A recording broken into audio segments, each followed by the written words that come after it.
Hello and welcome. My name is Richard and I'm the Education Programs Coordinator here at the Milwaukee Public Museum. It's great that you could join me, and I'm looking forward to working with you on an activity that we call Artifact versus Specimen.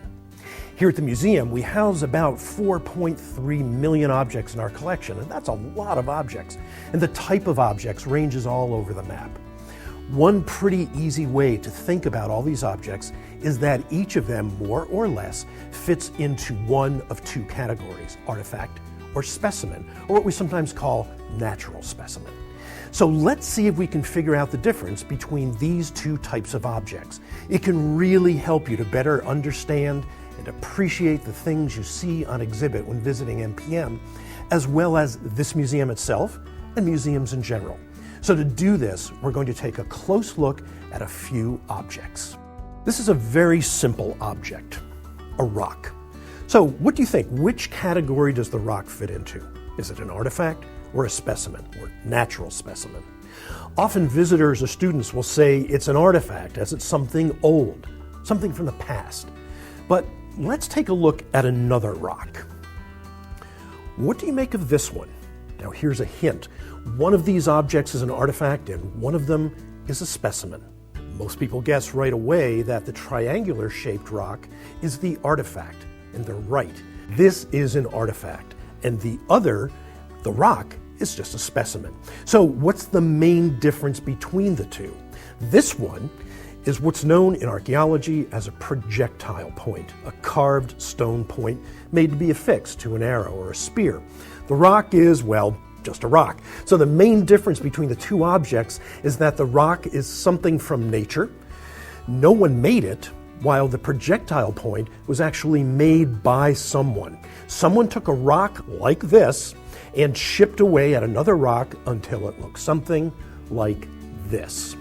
So an artifact is something made, shaped, or somehow changed by people. And by the way, it must be portable.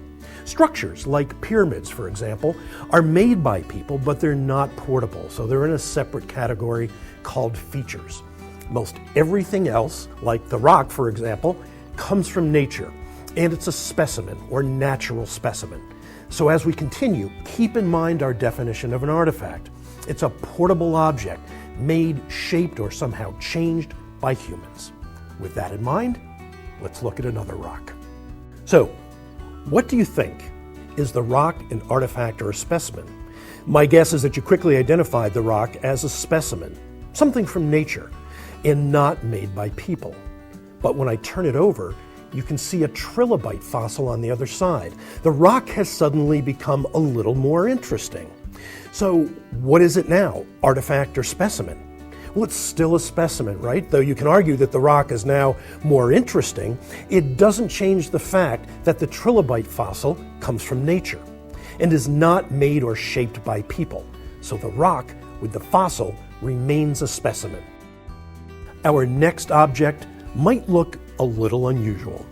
You might identify this as an artifact. It's decorated with a painted pattern, and it looks like a piece of pottery, so it's clearly not something from nature. But it's broken. The rest of the object is missing, so is it still an artifact?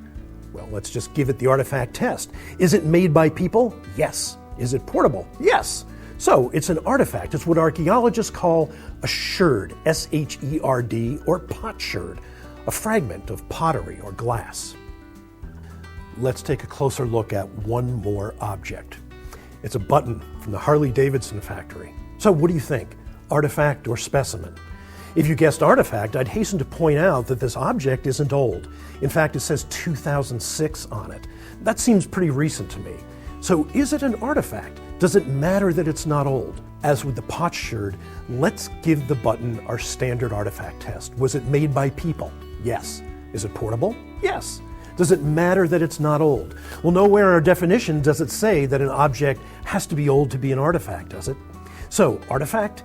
Yes. So, according to our definition, your clothing, shoes, jewelry, eyeglasses, school supplies, all these things are artifacts. Pens and keys, kitchen utensils, sports equipment, they're all artifacts.